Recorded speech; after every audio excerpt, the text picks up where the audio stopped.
post-match instant reaction. We've got it live today. Not only do you have me, you have three special guests here on the channel because I'm joined by Jason Davenport. You would have seen him around TikTok and YouTube. We've got Ben Parker and Adam Boyce joining us as well. So we're going to reflect upon the game today against Ipswich Town, and we're going to get you guys involved in the conversation below as well.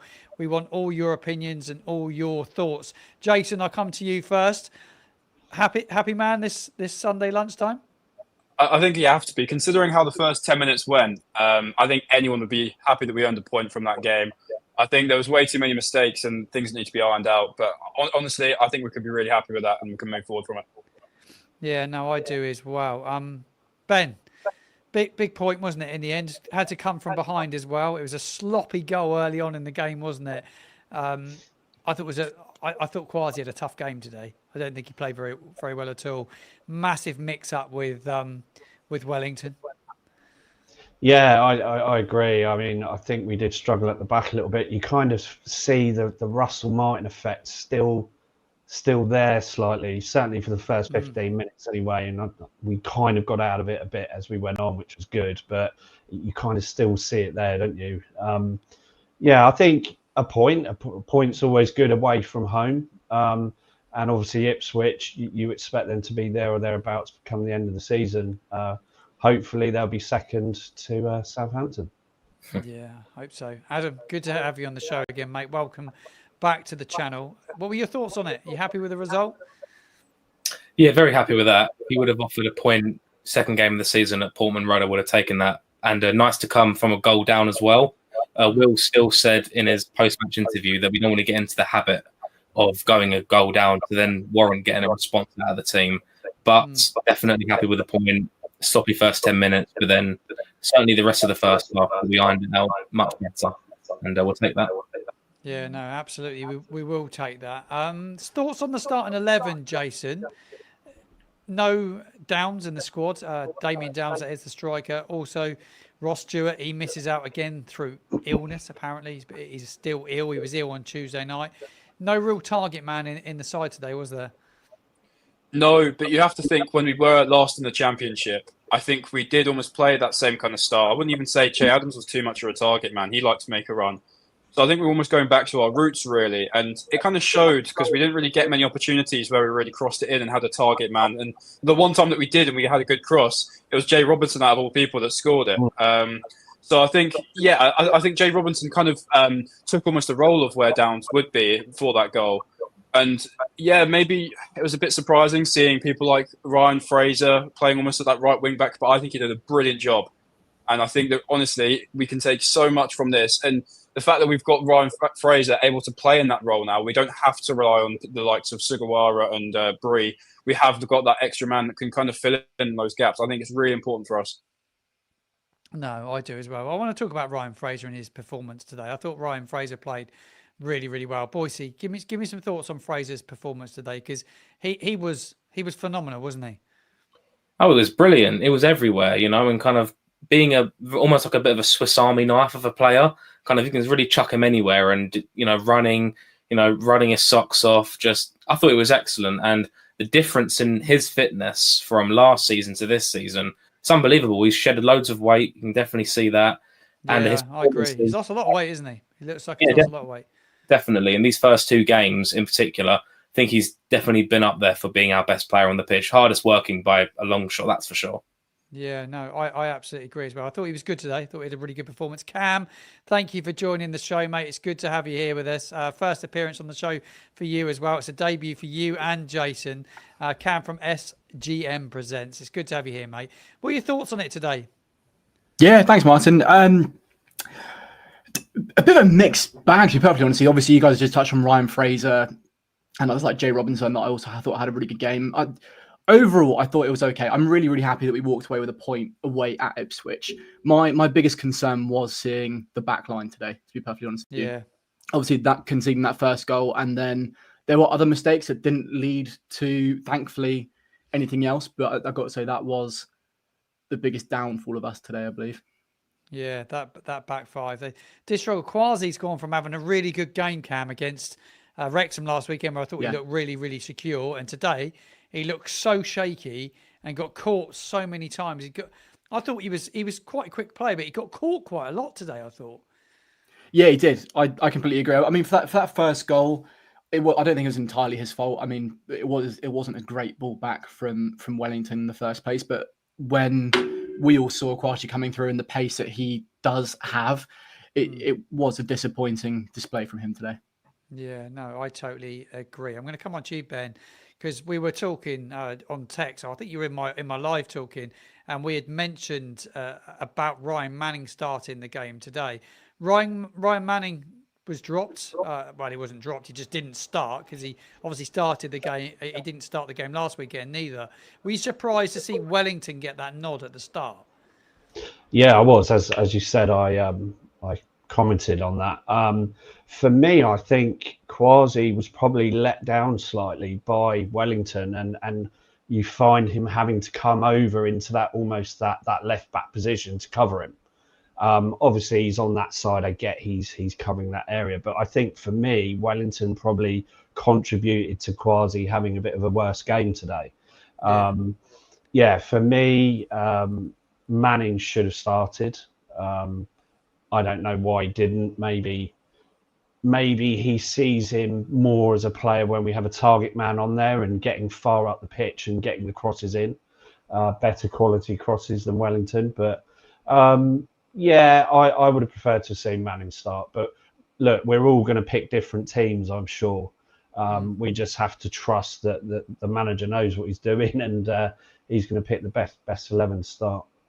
Yeah, no, I've been impressed with the manager. I think he's a cool guy. I think he comes across really well. Enjoyed his post-match press conference, Jason, as well, on Sky Sports. I watched it. Let's just comment on the Sky Sports commentary, by the way, before we talk about Will Steele. How biased was the commentary, Jason, by the way, if you watched it on Sky? It was biased today, wasn't it? Yeah, it was. I mean, it did seem like, I don't know about you, but you could kind of hear that the crowd was very biased one way as well, obviously because you're at Ipswich. But I mean, the referee did seem to, if you were watching from Ipswich's eyes, did seem to make all the decisions against you. I kind of did for 1 second think, oh, we've got very lucky with a few of these. I think the icing on the cake was when Robinson won that throw-in towards the end of the second half.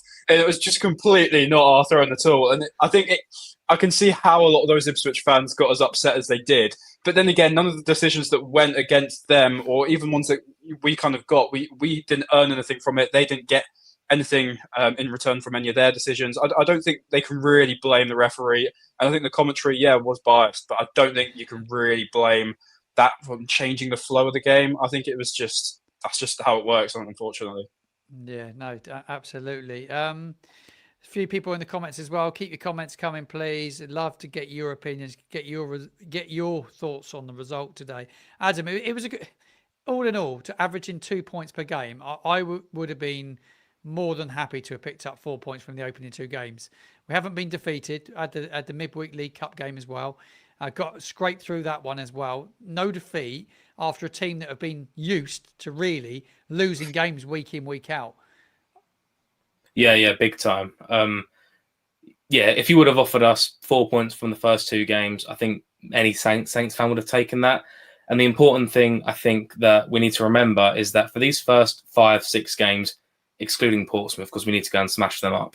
But for these first 5-6 games of the season, it's not really about how you win or how you pick up points. You just got to do it. You know, while people are still getting match fit, sharp learning systems and stuff, just get as many points as you can, no matter how you do it, really. And then really you get deeper into the season, 10 or so games, then I think you need to start worrying more about performances, I'd say.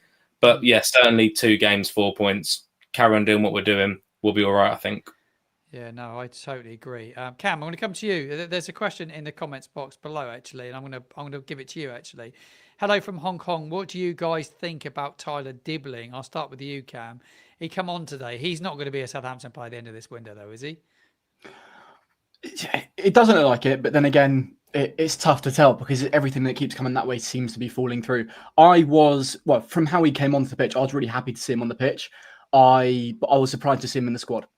I think many Saints fans probably were as well, because with everything going on around him, being within the team, you may not expect to see him in the squad. But overall, I was really happy with him, and I was quite happy with the impact that came on when he did come onto the pitch. I thought he was a very good creative player. But no, I agree with you. I don't think there is much of a chance that he will be a Saints player come the end of the window.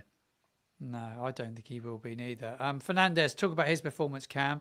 I thought we had a really good first half, tied as the game went though, didn't he? But I was impressed with him today. Linked up lovely with Ryan Fraser quite a few times. Ryan Fraser kept getting the overlap on him all the time and giving him an option. He was always there to give him an option. That's what I really, really enjoyed. And that cross from Fraser all come from Fernandez keeping the ball alive. Yeah, I completely agree. I think Fernandez will be our standout player. I really, really hope we keep hold of him. I think if we keep hold of Fernandez, it's as good as getting a key signing in itself. Because for him, he is our most creative player. He does hold the ball up and he does create a lot of chances. And like you were saying with that goal with Jay Robinson, he was a key part in that. So I would love to see him stay. Yeah, no, I would as well. I think he's a top player. I just think it's going to be really, really tough. It's who's going to come and pay the money, Ben. That's going to be the real big thing for him. I've got a few more comments in the comments box below, and I'm going to throw another one your way, Ben. We have someone in from Canada. We have Joel in from Canada. He said, hello from Canada. Thoughts on needing a target man? Will Downs work, or is he a longer term concept? I think it's a really good question, actually. I'm a little bit concerned that we don't really have that physical striker. Yeah, Downs in the cup game was quite disappointing, wasn't he? Yeah, he struggled. For me, the miss that he had was pretty shocking. Not to get that on target, but look, it's early days for him. He's got to come in and learn a new culture, and there's lots. It's like any transfer, isn't it? They've got to get their feet under the table and learn how we play. So let's hope that he can progress. They obviously see something in him to make that signing. I assume we'll still have a say in him coming to the club. So we've got to hope that he can progress going forward. But right now, you're looking for the here and now, and yeah, we need a target man. We've got a similar profile in Ross, but again, his injury concerns have been there ever since he joined the club. Could we see us going out and getting another striker? I don't see it, if I'm being honest. I would like us to. I think I mentioned earlier, we look at the strikers that we have currently, and I just feel that unless they're getting that absolute perfect service like Armstrong, he's hardly in the game. Struggles in the nine. Archie's probably similar. They unless we're pinging balls directly into their feet, they struggle. So yeah, I think we do still actually lack up front, even though the bookies have kind of strangely put us up top for getting goals this season. Yeah, I think if we can get 3 more bodies in the door, that would be good. I think we need more, but I just don't see it happening. Yeah, I don't know. What do the rest of the guys think on those target men? Yeah, I think we need a target man personally. Whether that's going to be Damien Towns, Jason, I don't know. Do you think we haven't really ever replaced Shay Adams? I said it a lot in my watch along today. I think we have a Shay Adams today. We're a far better side. Somebody that's big and strong that can bring people into play. Whereas especially when you got the likes of like Jay Robinson, you just want to get the ball, stick it, and hold it, and get him in the game all the time because he's so calm on the ball. I think Scum Army just said it in the chat below. There was no calmness on the ball once Robinson went off today. Do you think we miss that Shay Adams type striker? I mean, I'd say yes, but the difficulty is the last 3 years. The last time we were in the Championship, we were playing with Che Adams, yes. And when we were in the Premier League, we had times where we'd have Onuachu, who was great, he was tall, he'd win things in the air, but then he'd be brought off, and then you have someone like Arch on, who's almost a complete opposite type of player. So trying to work and adapt is really difficult. And we're almost doing the same thing again. We were playing last game, the cup game, we had Downs up front. And then, for example, now today we've got Adam Armstrong and Arch up front. They're 2 completely different types of strikers. And to try and mould a team and mould an attack around differing attackers every single game, it's impossible. It's a difficult task anyway. You need to get. I think we just need to kind of stick one. Yeah, you need to stick with one and just go for it, in my opinion. Yeah, he needs to decide who his striker is going to be, and kind of, Absolutely. like you say, keep that flow going and get. You need repetition as any footballer, Jason. I always say it on the channel is you need repetition as a player, don't you? And once you Absolutely. get Yeah, yeah. repetition, you start scoring goals. You can just keep it going. That was James Beattie was a classic example of a striker. I thought that he just needed goals and he needed games, and he Yeah. scored. Yeah, Yeah. he was pretty he had moments where he was so good. Oh, completely. Yeah, yeah. I mean, I think we haven't really had that striker, have we, for the last maybe even up to 7, 8 years. I think the last time we probably had a striker like that, you could even argue would be Graziano Pella or Gabbiadini was probably the very last striker that you could rely on and being that guaranteed striker that we'd play every single game. Yeah. Since then, it's been we'd play a striker one week, then next week we try someone else, and it's just a constant cycle. And unfortunately, I think that's going to keep going until we do find this extra striker. Like Ben was saying, like we do really need a striker, but we can kind of get away with not having a new one for now. But I don't know how long that can really last. Don't you think, Jason? Also, like again, looking back at strikers, Ings, was a great striker for us, and it was someone that could literally make goals himself out of nothing, and that's a massive part of what we lack. Armstrong, Archer, these attacking forwards, they just, unless you are providing them quality, they can't seem to make opportunities themselves like an Ings did. Has he got a club, Oh, by the way, absolutely. Danny Ings? Has he got a club? I don't even know if he's got a club yet, has he? I don't think so. I wouldn't take him personally right now, but I mean, as a player in that mould, he could just pick the ball up and make something out of nothing, almost like Letitia in a way. We just lack those type of players. Imagine this team with Ricky Lambert in, says Joel Turner. Yeah, we loved Ricky Lambert, didn't we? Yeah, we did. I'm going to bring you back in, Cam. You joined us a little bit later than everyone else. Good to have you here, mate. Standout man of the match for you. I want you to kind of pull out a player or two that you thought performed really, really well today. What were your thoughts on a player of the match? For me, I think I probably actually have to go Ryan Fraser. After I've seen him, I wasn't too sure what to think in the beginning when I first saw him on the team sheet in the right wing back role. But after seeing him play today, I thought he was really solid, created lots of chances, and defensively as well. I was really, really impressed with him. Yeah, I want to put another question to you, actually, from another one of our overseas fans tuning into the channel today, Cameron. Thank you for tuning in. I really appreciate it. Saying hello from Cyprus. Do you think we will cash in on Sigawara and have Fraser and Bree as the right backs? I'm not quite sure we will let Sigawara go unless we have a replacement. Cam, what's your thoughts on that? Would you let Sigawara go? Not personally, no. I mean, I would most certainly keep him unless someone was going to come in and pay the money. I mean, I was slightly concerned that Fraser was getting the nod ahead of him today in the league fixture. However, he's not someone that I would still be super confident having there every week. If Fraser was going to play, I would much rather see him playing up the pitch and be more comfortable having Bree and Sigawara back in their natural positions. Yeah, I thought it was an interesting one today that he didn't play Sigawara, Adam. I think it says a lot about what Steele probably feels about him as a fullback. He spoke a lot in the press conference. He spoke about it on Sky Sports again. He doesn't feel that he can quite go with the back four at the moment, which I think is probably his preferred system still. He wants to probably play with a four, but he doesn't feel he has the personnel to do it. Do you think he needs a right back in the door? Because I kind of feel he needs a right back in the door. Yeah, I would. I mean, I'm interested to see how James Bree gets on in a Will Steele system. So I look forward to when he does come back. But I think if you're talking about playing in a flat back four, I don't think Sugawara is really the best at doing that. I think he's too attacking oriented, really, to really be able to balance both attacking. Panics under pressure as well, doesn't he?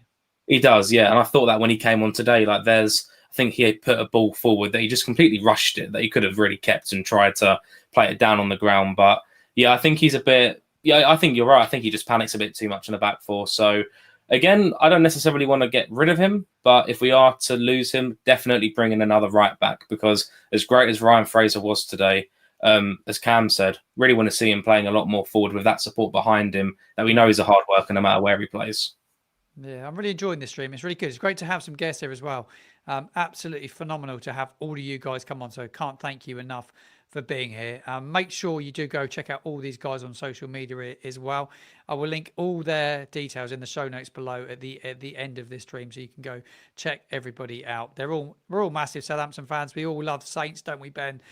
Massively. I want to get your thoughts on Ryan Fraser's potential injury. He'd be a massive miss going into the Stoke game if he was injured. I'm just praying and hoping that it was not too bad, because he did come off. Yeah, he's been probably one of our most influential players out on the pitch so far.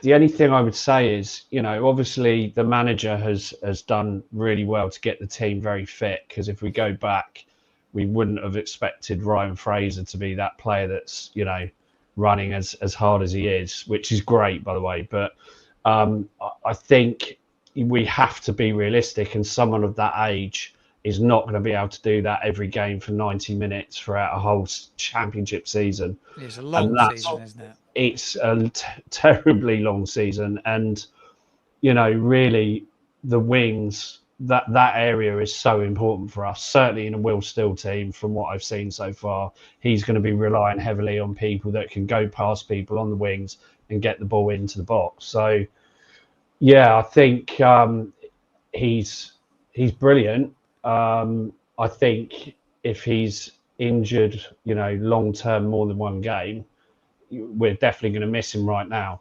But we've got what was it, 2 or 3 weeks left of the window.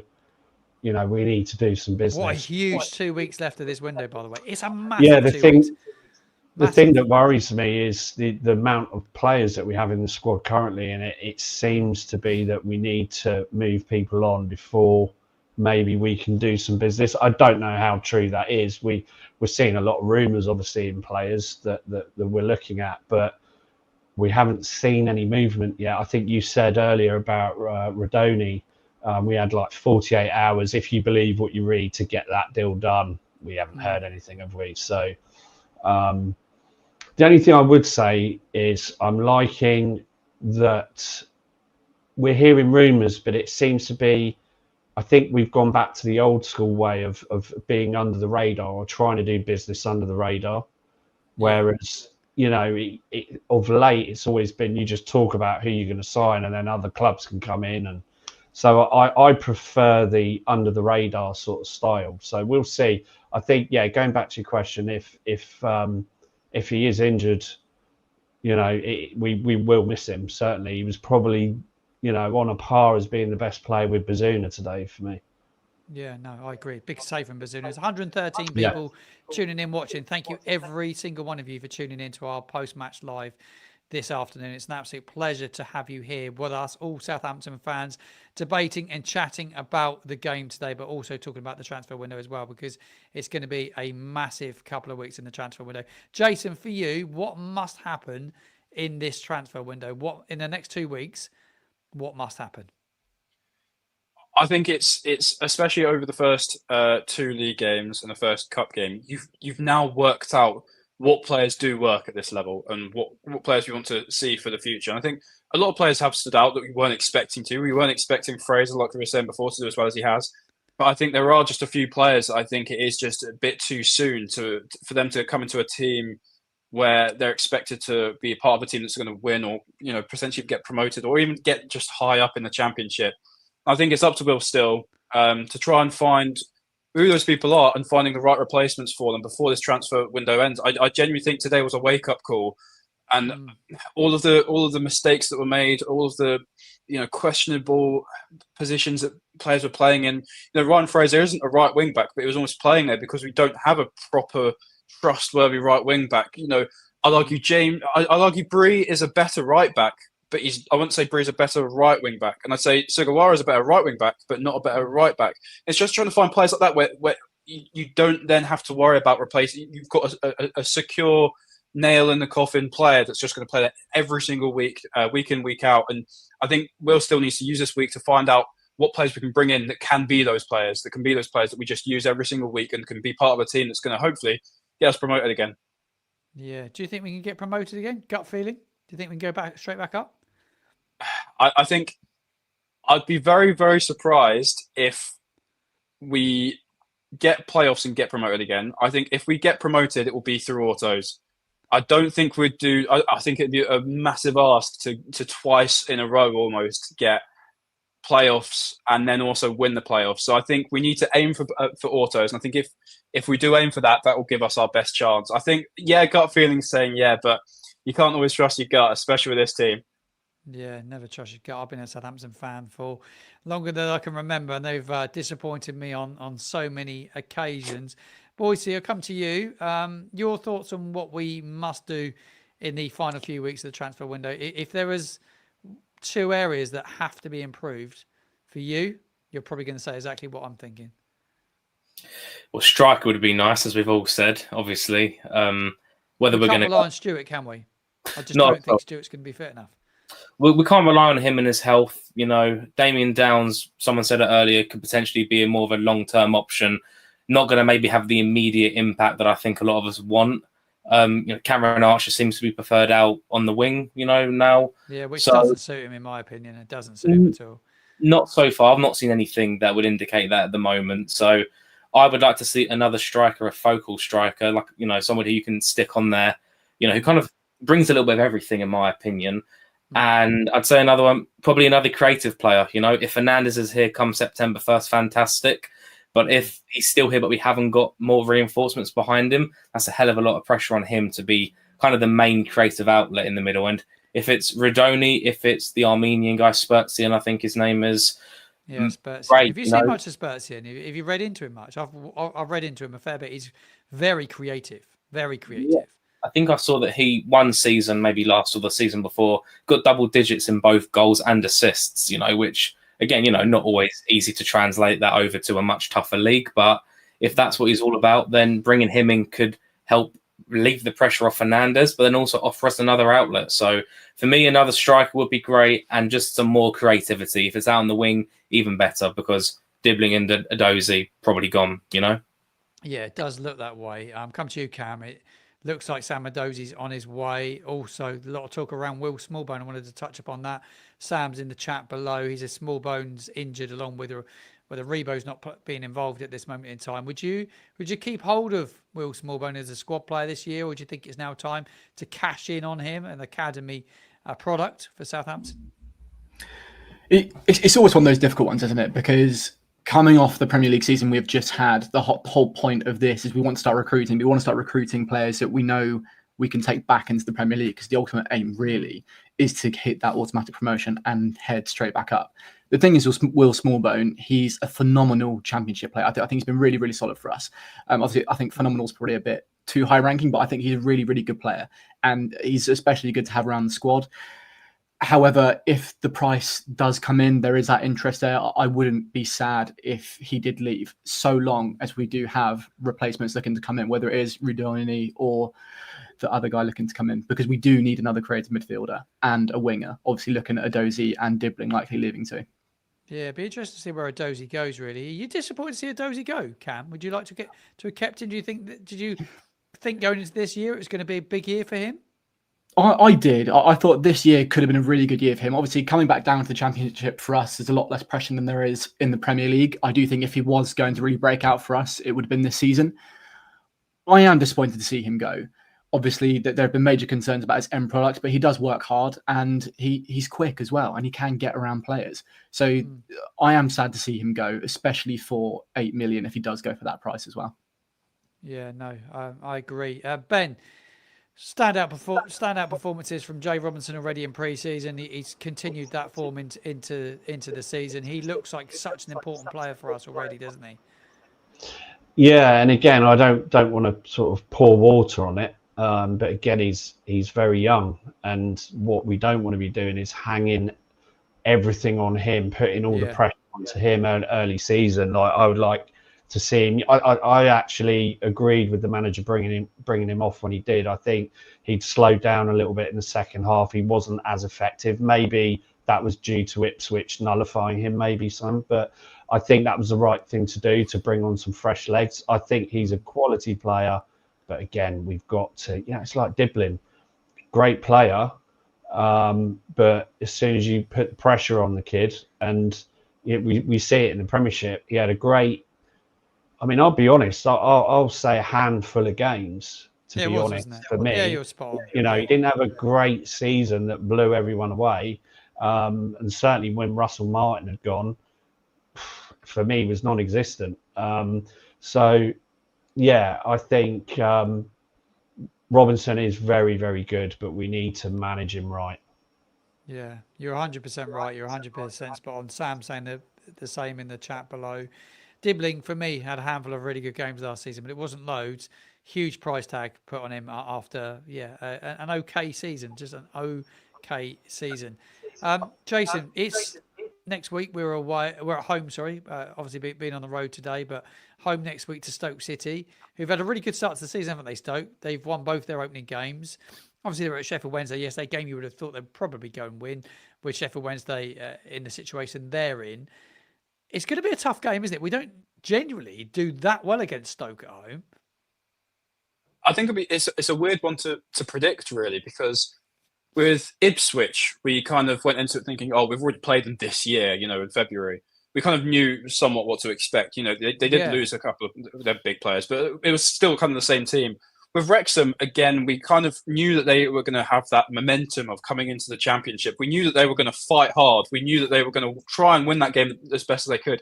And Stoke, I think, this is going to be our first game this season where it's probably these are the types of games that, at least half of them or the majority of the games are going to be like. They're going to be ones where they're going to try and fight hard, as every Championship team does. But I think these are the games that decide whether or not a team is going to win promotion and get into those top spots. It's games like this. It's games against Stoke. If we can make these games against Stoke count, and if we can win convincingly against Stoke, I think that puts us in great stead for the future. But like I said, I think this next game is so difficult to predict, and I think winning it winning these types of games could really make the difference and make us really be up there for the rest of the season. Yeah, no, I agree. Adam, you're down for the game at the weekend, aren't you? You're coming down for the Stoke City game from London. How are you feeling about this one? It's a tough game, isn't it? My own personal feelings are I'm just happy to be back down there, obviously. It would be great to be around the stadium, seeing everyone catching up. But yeah, the game itself, it won't be easy. As you said, we don't really tend to do well against Stoke at home. But, I'm excited for that. Again, coming into this game, I think you'd argue that the pressure might be on us really to win these types of games because we're kind of expected to, without sounding arrogant towards anyone, we should be coming into these games and winning it. But I'm interested to see the response, kind of going a goal down today. And then the response, the resilience is there in this team, which is great to see. And I'm anticipating another kind of strong start for the opposition, being Stoke this time, maybe a lot more direct. And it's all about how we deal with it. So it's not going to be an easy game, but I'm feeling positive, and I'm just can't wait to be back down there for it, really. Yeah, mate, I'm looking forward to it. I was gutted not to be there today. Cam, you'll be down there next weekend for the Stoke game. How are you feeling about this one? They're top of the table at the moment. Yeah, well, unfortunately, I actually can't make the Stoke game. I'm away with some family, but no, they've had a really good start to the season. I've been having some debates with some Stoke fans talking about how I think the game's going to go. I'm with you. I think I'm confident Southampton can do it. Obviously, like Adam said, there's a lot of pressure around our boys to be winning these sorts of games, and there's a lot of expectation from the fans that it should be a fairly easy one to get through, albeit we don't always do too well against Stoke, and I think they have started the season very well. But I think it'll be a tight game. I do, but I do think we can take the win against them. Yeah, no, I do as well. I think we will do. Like Sam says in the comments box below, Ben, the table doesn't mean anything now. You don't really start looking at the table till later on, sort of in the year, sort of November onwards. You start to look at it, but they are top at the moment. Stoke, it doesn't mean a great deal. Do you think we'll get the victory that we need next weekend? It'll be a tough game. Yeah, I do. I actually think we will. I think we'll actually win that one fairly convincingly. I know they've started off really well. They're a very physical side. Stoke sides are always physical, aren't they? But I think that will play into our gameplay and the type of players that we have. So I am expecting to win that one. I think when this is the difference with the managers, and I think with Will Still, he's certainly the type of guy that when we are playing at home, like the old school, you play the more attacking style players, We're at home. We want to get all the fans up off their bums and excited. And ultimately, when you play like that, you like to think that, you know, you produce more opportunities and get the goals. So for me, I'm going to go with a win for Southampton on that one. Yeah, no, I'm hoping for a win as well. I've really enjoyed your company today. It's been great to have you all on. Jason, Adam, Cam, and Ben. It's been a brilliant post-match live. It's been great to get your thoughts on the game. Loads of people involved in the conversation below. Be good to get you all back on at some stage as well and do this again, because it's been an absolute pleasure. But for now, thank you very much for tuning in, guys. We'll see you again in another live very soon. Come on, Saints.